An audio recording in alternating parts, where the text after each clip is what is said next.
हैरानी की बात है, लगातार कांग्रेस पार्टी प्रचार कर रही है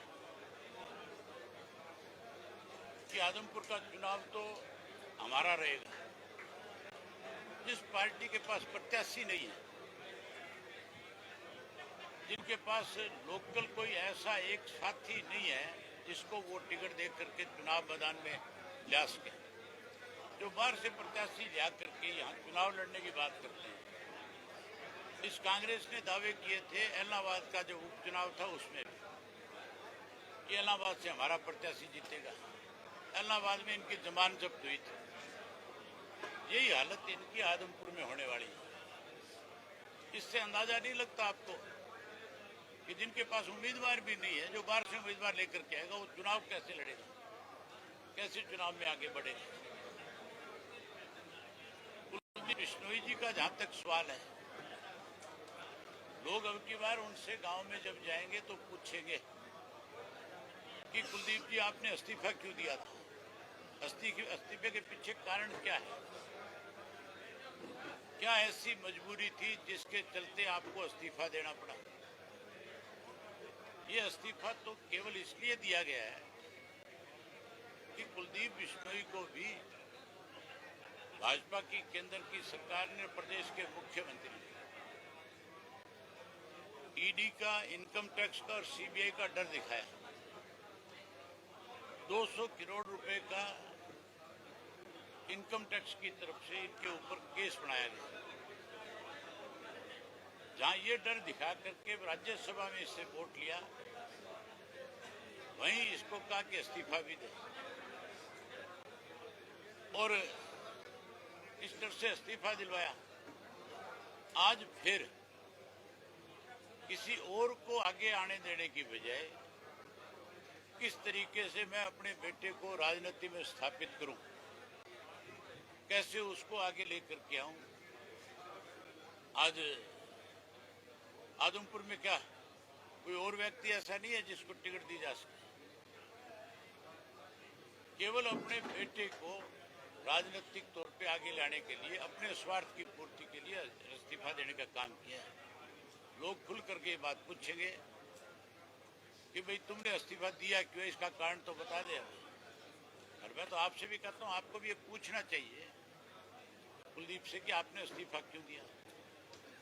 लोग इनको तब तक वोट देते थे जब तक ये मुख्यमंत्री के पद की राजनीति करते थे। कुलदीप बिश्नोई ने हमेशा आदमपुर के लोगों से ये कहकर के वोट मांगा था कि आप मुझे वोट दो, मैं मुख्यमंत्री बनकर के आऊंगा, मैं चौधरी भजनलाल के तर्ज के ऊपर यहाँ विकास के काम कराऊंगा। अब क्या कह के वोट मांगेगा। अब तो जब जाएगा तो लोग पूछेंगे अब की बार क्या बनेगा। हमेशा तो मुख्यमंत्री के नाम पे वोट मांगे थे हमारे से, हमें बरगड़ाया, लेकिन अब की बार किसके नाम पे वोट दे तेरे को। क्या भव्य को राजनीतिक तौर पे स्थापित करने के लिए तेरे को वोट दिया जाए। इसलिए लोग समझदार हैं, लोग हर हालत के अंदर बहुत सोच समझ करके फैसला करेंगे। और मुझे नहीं लगता कि ये काट की हांडी बारी बारी चढ़ती जाएगी। अब की बार फैसला लोग और अच्छे ढंग का करेंगे। आम आदमी पार्टी को कहाँ देखते हैं आप, क्योंकि उनकी तरफ से दो मुख्यमंत्री आदमपुर आ चुके हैं और शिक्षा का मुद्दा बनाकर चल रहे हैं, क्या लगता है सरकार? हमारे यहाँ पे मुद्दा जो है सबसे बड़ा पानी का है, और विशेष तौर पे जो आदमपुर विधानसभा क्षेत्र है, यहाँ पानी की बहुत बड़ी किल्लत है। अगर हमें एसवाईएल का पानी मिलेगा तो कहीं जा करके आदमपुर की प्यासी धरती की प्यास बुझेगी। यहाँ मुद्दा पानी है। वो तो केवल दो बातें जानते हैं, और दोनों का दोनों बड़ा एक सफेद झूठ है उनका, मोहल्ला क्लिनिक और शिक्षा। तीसरी तो कोई बात करते ही नहीं। क्या केवल दो ही चीजों से देश का सुधार हो जाएगा?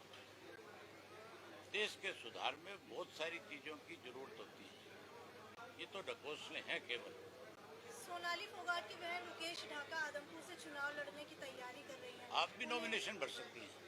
उन्हें आप कहां देखते हैं? मैं कहता हूँ आप भी नॉमिनेशन भर सकती हैं। प्रजातंत्र है, हर आदमी को, हर व्यक्ति को अधिकार है चुनाव लड़ने का। कोई भी चुनाव लड़े। चुनाव लड़ने पे हर किसी के चुनाव के ऊपर मेरा काम नहीं है कि मैं प्रतिक्रियाएं दूं कि वो चुनाव लड़ रहे हैं तो आप उसके बारे में क्या कहोगे, वो लड़ रहे हैं तो आप उसके बारे में क्या कहोगे। मैं अपने बारे में बता सकता हूँ, अपनी पार्टी के बारे में बता सकता हूँ। कोई असर नहीं पड़ने वाला। 2024 का चुनाव जो है उसके इश्यूज और होंगे। ये एक बाई इलेक्शन है।